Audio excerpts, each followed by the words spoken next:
Hi everyone, welcome to Ask an Armourer. My name is Kia and today I'll be showing you what to do when your foil fails the weight test. As a brief background explanation, the weight test is used by referees at tournaments in order to make sure that there is a minimum pressure felt on the tip before it depresses and causes a point to be scored.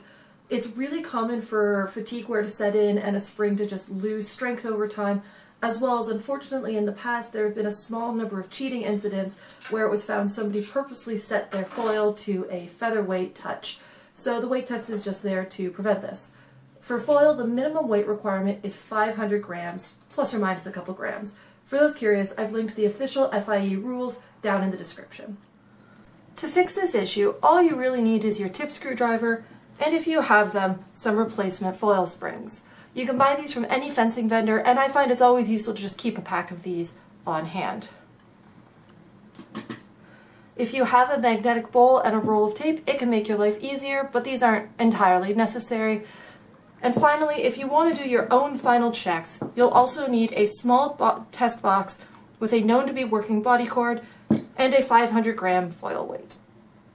The first step is to remove the top section of tape from the tip of your foil. If the tape is in good shape, you can set it aside and use it later, or replace it if not. Once this is gone and the tip screws are revealed, you can get set up to open the tip. Lay the foil on the table in front of you with the tip pointing towards your non-dominant hand. To make this more stable, you can put the bell guard in the roll of tape, therefore making it positionable and not able to roll away from you. I then place my magnetic bowl under the tip to catch any small parts. This is just my setup and what I find works best for me, so if you prefer a different way, go ahead and do that. Now, this is the easiest method I've found of tip control to prevent the spring from flinging the tip button away when I release the screws. Using your non-dominant hand, support the end of the blade and hold the tip down to remove pressure on the screws with your thumb.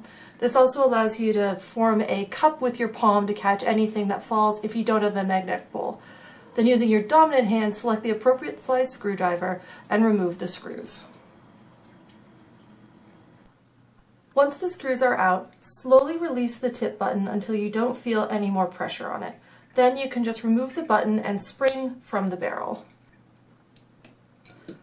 If you have a replacement spring, all you need to do is throw out the old one and put in the new one. However, if you don't, you can gently stretch the existing spring like this and put it back. You just want to stretch it a millimeter or so, and while this won't hold long, it should be able to get you through a couple more bouts until you can get an actual replacement spring and fix this issue properly. And that's it. All you have to do now is put your tip back together by reversing the steps to take it apart and put the tape back on.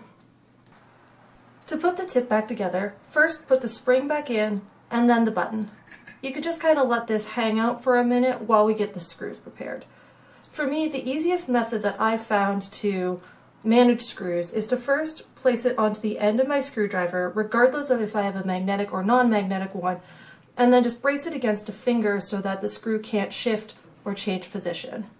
Then, using the same technique as before, I can just place the screw into the hole and tighten it down.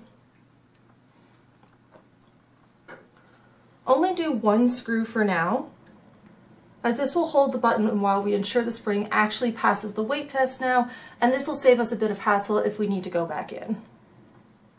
At this point, in order to make sure that your spring can now adequately pass the weight test, all you need to do is take your foil, plug it into your body cord and that into your test box, hold your foil upright like you see the refs do, and just place the weight on the end of the blade.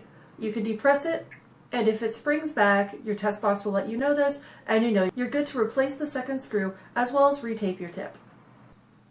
So there you go. Thanks for watching everyone. I hope you found this video helpful. If you did, please be sure to like and subscribe. And as always, if you have any questions, comments, or other topics you'd like to see me cover in the future, let me know down below. See you in the next one. Bye.